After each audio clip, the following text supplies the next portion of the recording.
我相信各位最近总能在首页莫名其妙刷到超能先生，像是这样的、这样的，或者是这样的。好好的一个超能先生，怎么莫名其妙被玩坏了？于是我点了进去，天哪，颠覆了我对于传统超能先生的认知。因为他的表情从正常到尴尬，逐渐疯狂，最后甚至还有点阴间。我想皮克斯动画工作室看到这些会不会被气死？哈哈，开个玩笑，毕竟这也是先从国外开始火起来的。那么今天我们来讲讲为何超能先生的表情变得越来越诡异。实际上这是前段时间海外疯传的一个魔音，从 YouTube 到 TikTok 上面都是这个 Mr. Incredible 的身影。究竟超能先生为何会形成这么大的反差？谁是第一个做这个表情的人呢？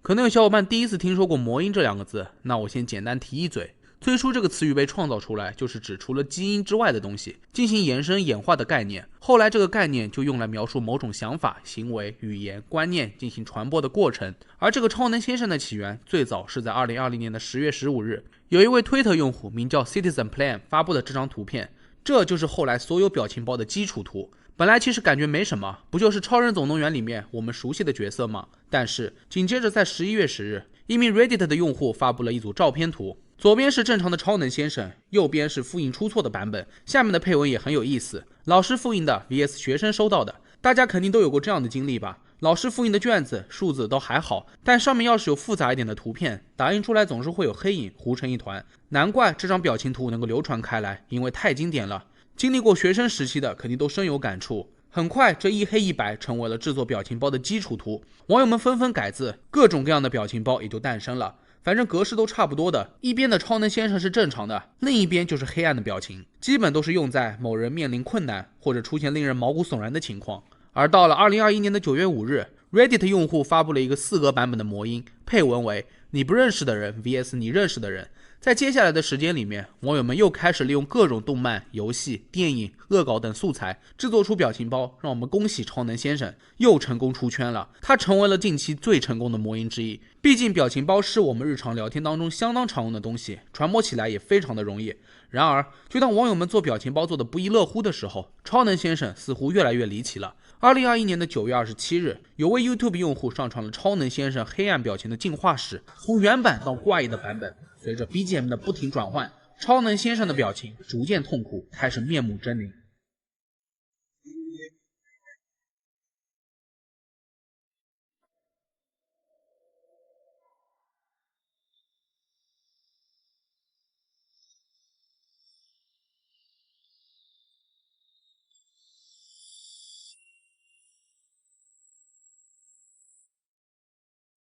在评论区里面，许多网友都脑洞大开，给这段视频配上了情景文字。果然，配上文字使用，效果更佳。真是被这些网友笑死了，描述的还有模有样的。而这个视频只有32秒，就获得了将近60万的播放，真的是把我羡慕哭了。随着这个魔音病毒式的传播，超能先生也逐渐被玩坏，成为了不同灵异故事里面的男主角。到了2021年的12月8日，这股超能先生的风又刮到了 TikTok 上面，这下整个互联网就真的炸开了锅。有一名用户上传了自己剪辑的视频，标题为在某某地方外听到了你的名字。随着 BGM 和场景的变化，超能先生的表情也逐渐疯狂了起来，地点越阴间，他的表情也就越诡异。到最后，超能先生几乎已经扭曲了，看上去非常令人不安。话说在我看到第二个场景的时候，就已经很有代入感了。在课堂上听到自己的名字，那尴尬又不失礼貌的微笑，想必大家都有经历过吧。然而接下来的场景就差点把我当场送走。虽然只是一条昏暗的街道，但 BGM 未免也太给力了。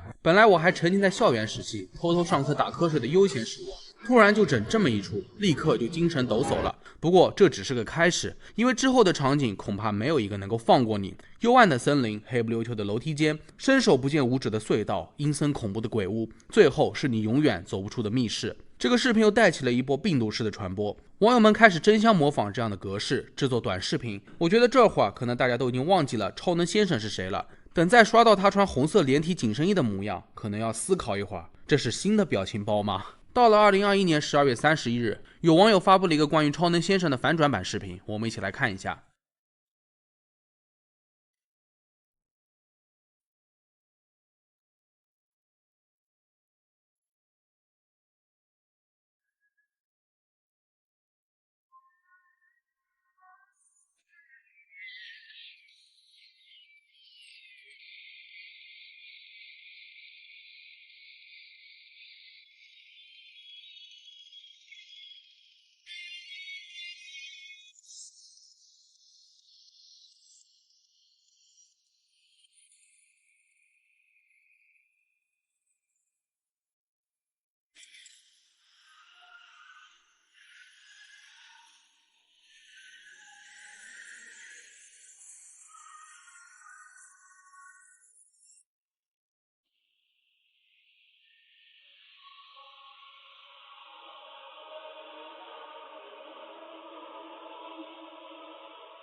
看来选好音乐事半功倍啊！你们最喜欢超能先生的哪一张照片呢？其实最诡异的还是最后一张，你还能看得出来是他吗？反正我是看不出来的，也不知道创作者的意图是什么。后来有网友在此视频的基础上配上了文字，标题为“这是你的游戏配置”，又是尴尬的微笑开始，一步一步升级 ，BGM 和表情也都越来越兴奋，最后直接升天了。这一系列的视频在各大平台都很火爆，以至于网友们都认为超能先生是2022年初最流行的一个魔音。那么还记得开头我们提到的老师复印的 vs 学生收到的这一表情包吗？这里还有别的版本，看来制作方法和超能先生的表情包如出一辙。右边的版本就像是被诅咒了，如果有心之人单单只是把右边的照片拎出来强行编一段故事，可能又会成为某个毛骨悚然的都市传说。其实之所以超能先生这个魔音能够脱颖而出，是因为他在短短的几秒钟之内就会让人感受到强烈的反差，从有趣变成毛骨悚然。你们的笑靥应该好几次都突然凝固了吧？很多时候我们在网络上看到的魔音本身其实并不可怕，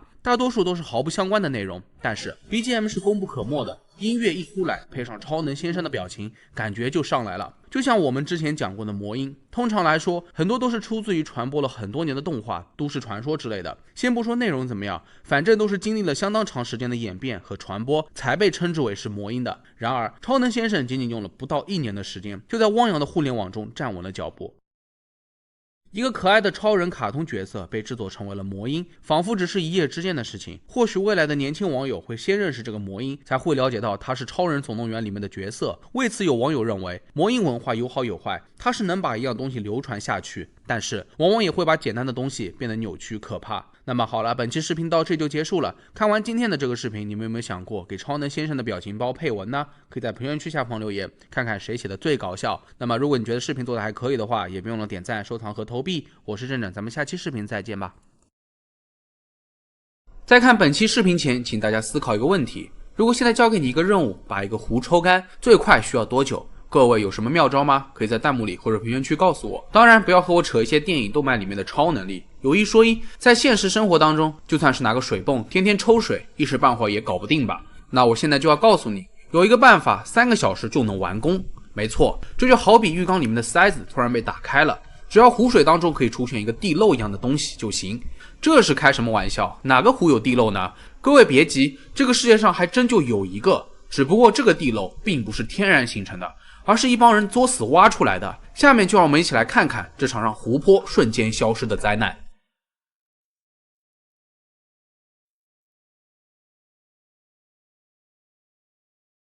在1980年之前，皮内尔湖可以说是平平无奇。它位于美国路易斯安那州新伊比利亚附近，占地526公顷，水深只有3-4米。平时除了钓鱼爱好者会来，也就只有附近的居民会来踏足了。可是不起眼的外表丝毫无法掩盖湖下面的精彩世界。原来在皮内尔湖下面有着非常丰富的盐矿资源。自从1919年以来，钻石水晶盐公司就一直从湖下面的矿井当中开采盐，为此还修建了一条隧道。随着多年来的开采，盐矿的钻探深度已经到达了湖底以下，这就意味着工人们每天都是头顶着皮内尔湖在工作的。与此同时，通往盐矿的隧道也已经挖到了数千米长。随着盐矿资源的声名远扬，又有人嗅到了金钱的味道。要知道，盐矿附近往往伴随着的是石油，因此皮内尔湖也不例外。经过探测，人们发现湖底确实蕴藏着大量的石油。1980年11月21日上午，德士古旗下的一个石油钻井队来到了皮内尔湖，打算进行一整天的勘探工作。然而这次有点出师不利，钻头刚超过365米就卡住了。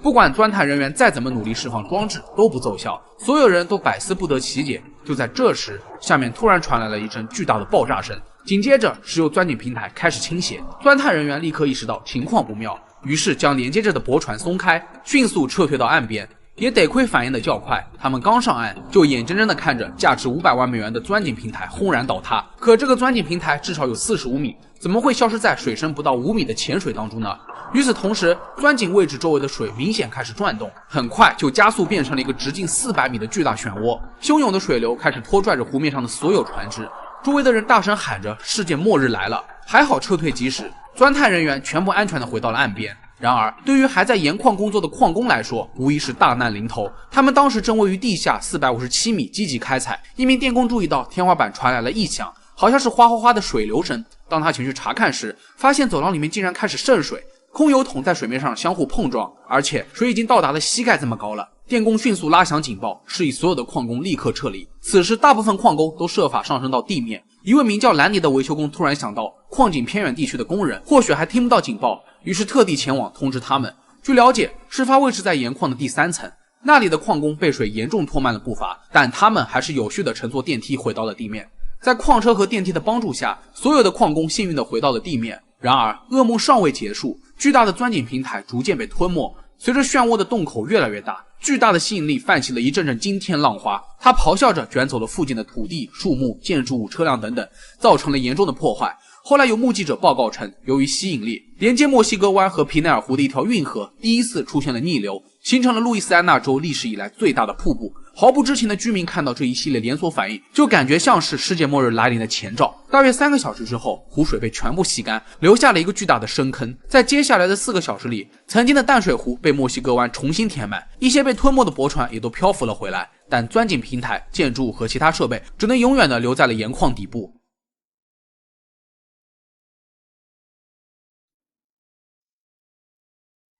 看到这张照片了吗？现在可以理解水上为何会有一个烟囱了吧？它原本是属于皮内尔湖附近的一所小房屋的，没想到见证了这湖历史上最可怕的3个小时。不过，虽然可怕的漩涡造成了巨大的破坏，但好在没有一个人遇难。这里就不得不夸赞一下整个矿工团队的应急能力，如此紧急的情况逃生还能做到井然有序，看来平时没有少做安全演练。事故发生之后，随着水流回到河岸，运河恢复正常运行，但皮内尔湖已经截然不同，从3-4米的淡水湖摇身一变成为了最大深度为60米的咸水湖，这可害惨了该区域的生态系统。湖中所有与淡水相融的生物全部毁灭，取而代之的是以前从未见过的生活在咸水当中的植物和鱼类。人们试图揪出这场灾难的罪魁祸首，但大部分证据几乎都被漩涡带走，身为关键证据的矿井平台更是直接消失了。那么谁该为这场人为的灾难背锅呢？其实从官方信息来看，这场灾难的原因并没有定论，但大家普遍都认为这是工程师的一个计算错误而导致的。因为该项目的工程师误以为自己的地图是用了莫卡托投影坐标，可实际上地图采用的是通用横轴莫卡托投影坐标，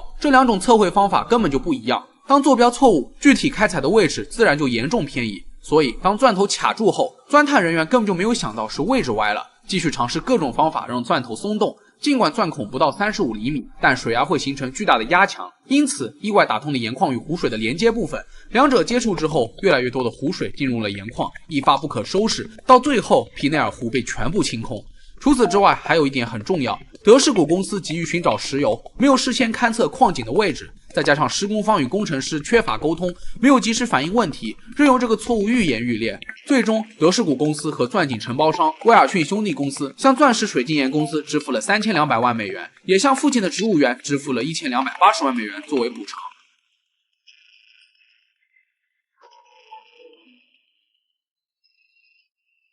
巴西的一只蝴蝶扇动翅膀，几个星期之后就可能在美国引发一场飓风，这就是我们常说的蝴蝶效应。蝴蝶翅膀的运动产生了微弱的气流，进而引发附近的空气发生变化，一步一步产生连锁反应。这就告诉我们，再微小的事情也可能带来巨大的影响，尤其是事物发展的初期。就像工程师的测绘工作，只是出现了极小的计算偏差，但事情的结果可能会大不同，最终导致了皮内尔湖永远消失在了人造漩涡当中。迈克尔·理查德是这场事故的目击者，他亲眼目睹了皮内尔湖清空的过程。谁也没有想到的是，这段经历竟然困扰了他40年。自从事发之后，迈克尔经常会梦见自己和妻子和2个孩子被困在皮内尔湖中心的房子里面，就像11月20号那天一样，平静的湖面突然掀起了漩涡，他们一家4口只能任由其摆布，最终全部沉没。可惜许多人都不能理解迈克尔的遭遇，他们认为这场事故没有人员伤亡，难道迈克尔光看就会受到打击吗？然而事实确实如此，迈克尔自那天起就产生了严重的心理创伤，直到40多年后，他才逐渐告别了这场噩梦。谁能想到名不见经传的皮内尔湖却因丰富的资源引来了灭顶之灾。虽然从人员伤亡的情况来看，这次灾难的自救与互救确实很值得人们学习，但对于生态环境来说绝对是个反面教材。石油资源确实会给人类带来巨大的经济效应，但在一味的追求过程中，对生态环境的污染和破坏也是不容小觑的。皮内尔湖的巨变毁掉了所有淡水生物的栖息地，岸边美丽的植物园里还种着珍贵的植物，也都全军覆没。从此安静美好的自然环境一去不复返。如果皮内尔湖没有发生这场灾难，它会继续保持平静吗？我想也不会，因为只要有石油的地方就会产生利益，而在资本面前，环境算得上啥？那好了，本期视频到这就结束了。如果你觉得视频做的还不错的话，也别忘了点赞、收藏和投币。我是正正，咱们下期视频再见吧。Hello， 大家好，我是正正。切尔诺贝利事件是发生在乌克兰的人类历史上最严重的核泄漏事故，令人闻风丧胆。当时切尔诺贝利的居民不得不放弃一切，背井离乡，重新开启新的生活。当然，也有胆子大的人事后又返回切尔诺贝利居住。不过，照理说，生活在辐射之下的人寿命会大大减短。但是有目击者称，在切尔诺贝利看到了严重变异的一家人，可能这也不能算是人了。那么到底是超自然现象，还是真的遇到了变异家族呢？那感兴趣的小伙伴赶紧长按点赞3秒钟，和正正一起来看看这个住在切尔诺贝利的变异家族吧。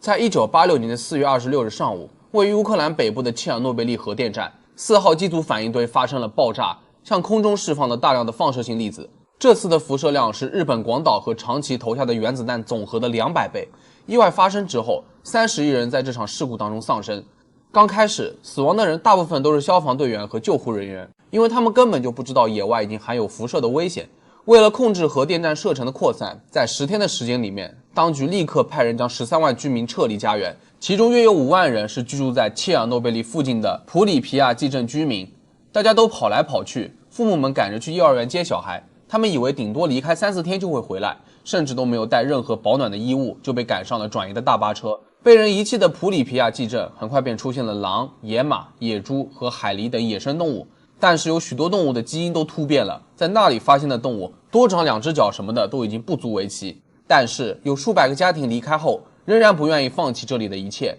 于是又回到了禁区生活。尽管政府强烈疏散居民，但仍然大约有150人居住在禁区。可能有小伙伴们会担心，这些人还好吗？毕竟生活在高辐射地区，人体受到的伤害可不是开玩笑的。然而可怕的是，有个科斯洛夫家庭就发生了重大的变异，他们不再像是正常的人类。科斯洛夫一家正是当时重返家园的一员。拉塞特·科斯洛夫是一名历史教授，与妻子雷娜育有3个孩子。在1980年的时候，他们搬到了普里皮亚季市，定居在核电站附近的一栋大楼里面。在这个新家，他们度过了6年的愉快时光。但是切尔诺贝利核事故发生后不久，普里皮亚季作为离核电站最近的城市，自然是不能待了。在政府的强力疏散下，拉塞特一家被迫离开了小镇。但是突如其来的变故让他们不知所措，他们一穷二白，失去了生活的希望。于是在不久之后，科斯洛夫一家做出了一个让所有人都震惊的决定，那就是回家。他们明明知道高辐射的存在，这对他们身体来说意味着什么，但也毫不在乎。科斯洛夫一家还是要回到自己的家园，即使这意味着要迎接生命的倒数。然而根据他们的亲戚描述，最后一次看到他们的时候，他们全家人都戴着防毒面具，走在回去的路上。后来便再也没有与科斯洛夫一家接触过了，因为当时有研究指出，在高辐射区，免疫力低下的儿童只能活几个小时，成年人也最多可以存活24个小时，所以幸存下去几乎是不可能的事情。亲戚们也自然以为他们早就去世了，但是事实并非如此。切尔诺贝利核事故虽然已经过去了30多年，但是惨痛的记忆就像是隐隐作痛的伤疤，并没有被人们遗忘。于是乌克兰政府决定把切尔诺贝利进行重建，建设成一个遗址供后人铭记。人们也很好奇，那些居住在切尔诺贝利的人过着怎么样的生活。据说在景点开放之后，就有好几个游客都说看到了科斯洛夫一家。其中一个游客在切尔诺贝利的一座建筑物的窗户上看到了一个奇怪的女人，其他游客则是看到了他们家的3个孩子。可怕的是，他们一家人从外貌到言行举止根本就已经不像是人类了，没有人敢靠近他们。拉塞特的脸已经扭曲变形，在另外一家全家照里面，他们一家人的脸上只有2个眼睛和1个嘴巴了，看上去像是3个黑洞，一副死气沉沉的样子。此外，还有许多游客报告，他们的手臂又薄又长，像是变形了的树干。关于科斯洛夫一家的流言很快便传播开来，生活在高辐射区的人真的会变成变异的怪物吗？切尔诺贝利事故后，放射性物质几乎无孔不入。根据数据，乌克兰地区数万平方公里的肥沃良田都造成了污染，250多万人因此还身患各种疾病，其中包括了47.3万多名的儿童。人们几乎无处可逃，因为根据专家估计，完全消除这场浩劫对自然环境的影响至少需要800年，而核辐射危险将持续10万年。这数据简直令整个世界都瞠目结舌。因此有许多人都觉得，游客们看到的变异家庭也绝对不是闹鬼，因为在持续的核辐射影响之外，他们不可能在那里生活这么多年。而且最简单的道理就是，都30多年过去了，难道孩子们都没有长大吗？怎么看到的还是3个孩子呢？这显然是不合理的。然而科斯洛夫一家的传言并没有因此而受到影响，许多游客都说自己看到了一个女人和3个孩子，他们本可以在核事故当中成功撤离并幸存下来，但是他们却重返事故发生地，变成了变异的家庭。难道他们真的是被核辐射影响成这样的吗？还是说游客看到的只是鬼影呢？然而变异家庭的传说无疑是给切尔诺贝利附近的地区增加了一些恐怖的元素，很多人将其称之为鬼城，一些胆子大的人更是想进入这片荒废的城市当中探索，一睹变异家庭的真容。但是关于科斯洛夫一家的照片与资料似乎是拼凑而成的，也就是说变异家庭的传说很有可能是虚假的故事。果然发现这个面部相当扭曲的人根本就不是拉塞特，而是英国的一名演员，叫做亚当·皮尔森。在5岁的时候，亚当不小心撞到了头，没想到凸起的肿块久久没能愈合。随后他被诊断出患有神经纤维瘤，这种疾病会导致非癌性肿瘤在神经组织上生长，那也就是说凸起的肿块将跟随他一生。所以亚当从小就被当作怪胎，受尽了凌辱。而在变异家庭的传说当中，亚当的照片又被错误地指认为受辐射影响的畸形人，而他的疾病非常罕见，50%的病例是遗传性的，50%是由自发突变引起的，和辐射毫无关系，真的是很不礼貌。既然这张是假的照片，那这张五口之家的合照也自然是胡乱拼凑的。确实，这张合照是出自于琳达·德鲁斯的博客。在2009年的7月10日，他发布了一篇文章，纪念全家的趣味跑步活动，又上传了1984年在美国威斯康星州格林贝拍摄的照片。